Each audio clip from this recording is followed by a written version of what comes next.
My name is Amanda Rundblad, and today I'm going to show you some results of air pollution, built environment, and associations with gene expression with data from the greater Oslo area. The built environment is the human-made surroundings like buildings, parks, green space, neighborhoods, and cities with their infrastructure. Many parameters of the built environment are associated with health, like walkability and residential greenness. However, the underlying mechanisms of these associations are not clear.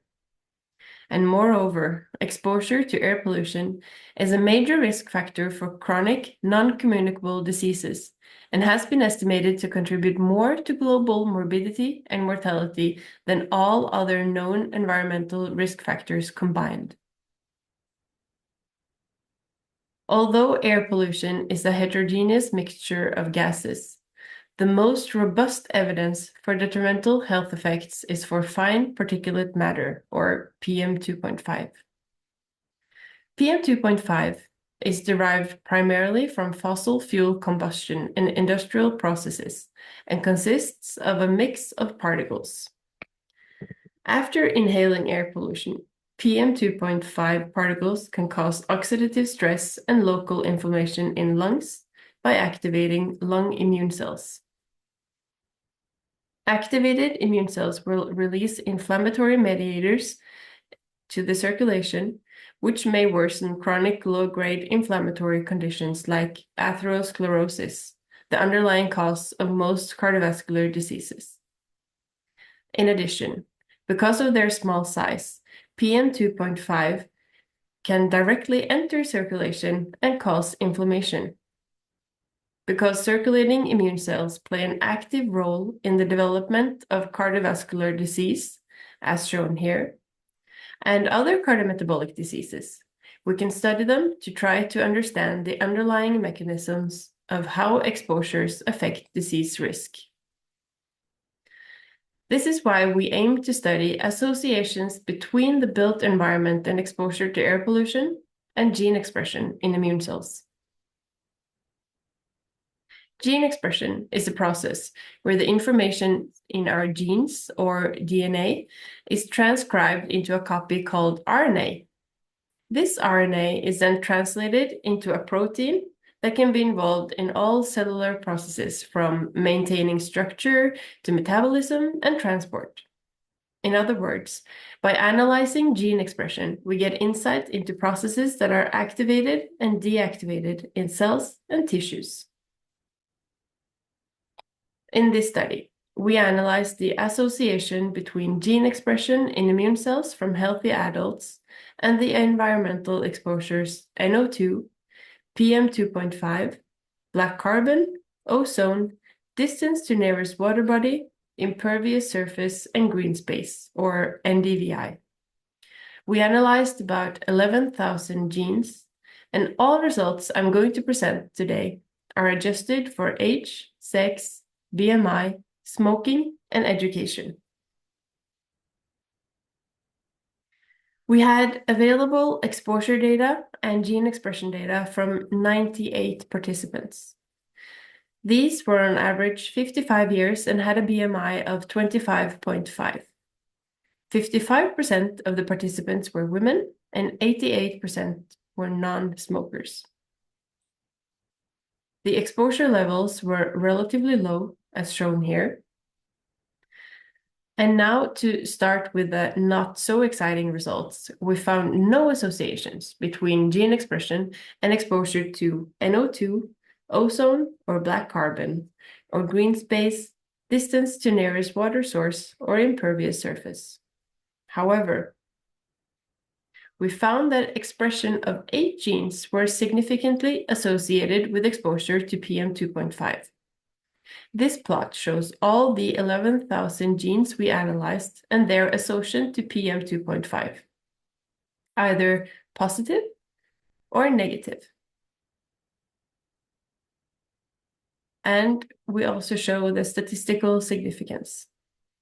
Genes that are significant after taking into account that we have done 11,000 statistical tests are shown in yellow.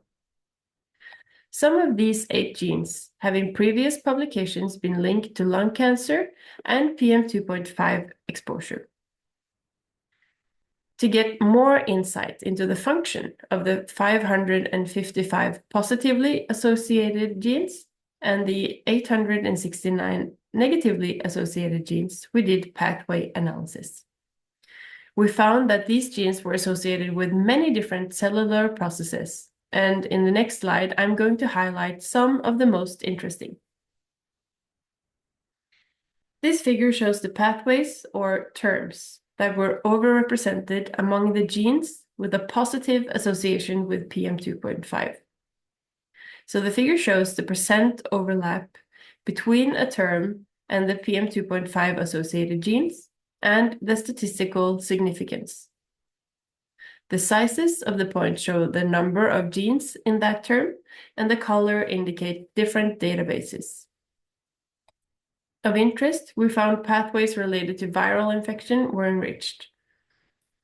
Another interesting finding here is response to forskolin, a compound used in the treatment of bronchitis and asthma, indicating that we're picking up on some processes related to lung pathologies and possibly also response to viral infection. And this may be in line with the results from a study we did in 9-year-old children. Now, looking at the genes with a negative association, a few pathways are interesting. The lungs have a large pool of neutrophils, and neutrophil degranulation is a major cause of lung disorders, including asthma. We also see that lung morphogenesis is among the most significant terms. The final analysis we did for the PM2.5 associated genes was cell type enrichment. In this type of analysis, you find the cell type specific gene expression profiles that overlap with the PM2.5 associated gene expression profiles. So we see from this figure that of the top 10 cell types, 5 are lung cells and lung immune cells. So this may imply that PM2.5 enters circulation and affect the expression of genes that are typically also expressed in lung and lung immune cells that, of course, are also exposed to PM2.5. Finally, we wanted to combine all environmental exposures into one composite exposure score. And for this, we did principal component analysis. In brief, we decided to use principal component number 4, or PC4, as our composite score, because this is dominated by PM2.5 that we already knew had the most gene expression associations. We can see that PC4 is also characterized by a low black carbon exposure and high warm season ozone exposure. When we use this composite score as our exposure variable, we get almost 600 genes that are associated, as compared with 8 for PM2.5. Again, we do pathway analysis to dig deeper into the pathways and processes that are enriched among the positively associated genes and the negatively associated genes. Among the positively associated genes, we again see a pathway related to viral infection. And among the negatively associated genes, we see neutrophil degranulation again as one of the biggest pathways. Moreover, there are many more pathways that could be interesting that we need to have a more thorough look at. In conclusion, we found in this study that exposure to PM2.5 was more important than any of the other environmental exposures when it comes to gene expression associations in immune cells. And even among healthy adults, we see associations with genes and pathways that could be related to lung development and disease and inflammation. This demonstrates that exposure to air pollution at a relatively moderate level, as we have here in the greater Oslo area, have detectable associations in a healthy population. In the near future, we are planning to do the same analysis in the Rotterdam study to see if we can find similar associations there.